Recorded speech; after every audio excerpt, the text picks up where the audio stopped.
以色列伫咧25对加沙地区搁再发动空袭，直接造成至少23个人死亡，其中包含着一位救援的官员，搁有一个记者，也搁有老百姓，一口罩12个人，其中有9个囡仔是不幸过身。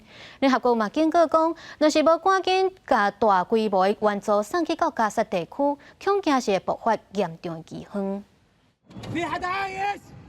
救援人员为庄仔厝下中扛出一块一具遗体，有的也有部分互大火烧甲臭的焦。以色列25对加沙几个所在发动空袭，汉尤尼斯有一家伙12个人，其中9个囡仔死亡，父亲甲活落来的囡仔拢受重伤，只有挂出做医生的太太逃过一劫。حالة حرجة حالة استدعت يعني انه يتم اجراء عمليتين جراحيتين في بطنه وصدره لايقاف نزيف واصابات متعددة في جسمه وفي راسه.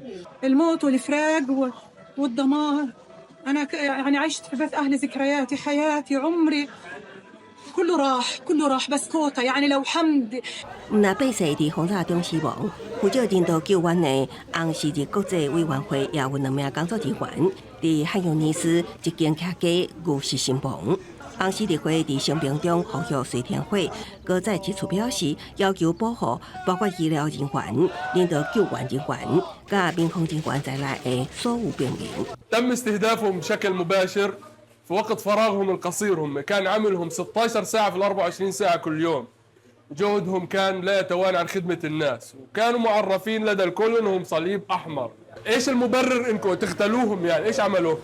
ايش سووا؟ تعجز الكلمات. 根据加沙卫生部数据，为以哈爆发冲突以来，加沙已经有约54000人死亡，其中包括至少16500名儿童。以色列为3月初日开始对加沙实施全面封锁。以军理事讲，最近1礼拜以来有388台载有援助物资的卡车进入加沙。也不过联合国表示，每日至少需要估计600台卡车。All the aid authorized until now amounts to a teaspoon of aid when a flood of assistance is required. The needs are massive and the obstacles are staggering. The Israeli government is bound to provide for the provision of the civilian population, to allow food, to allow aid in. Failure to do so amounts to war crimes and acts of genocide. 欧洲甲阿拉伯国家是伫西班牙马德里举行外长会谈，敦促以色列停止攻势。随着以色列对哈马斯扩大军事行动，就连长期互以色列看作是盟友的国家，也开始大声化加入国际施压以色列的行列。这场会议会推动以2国方案解决以巴冲突。与会者也包括阿拉伯联盟甲伊斯兰合作组织代表。公司新闻陈慧珍编译。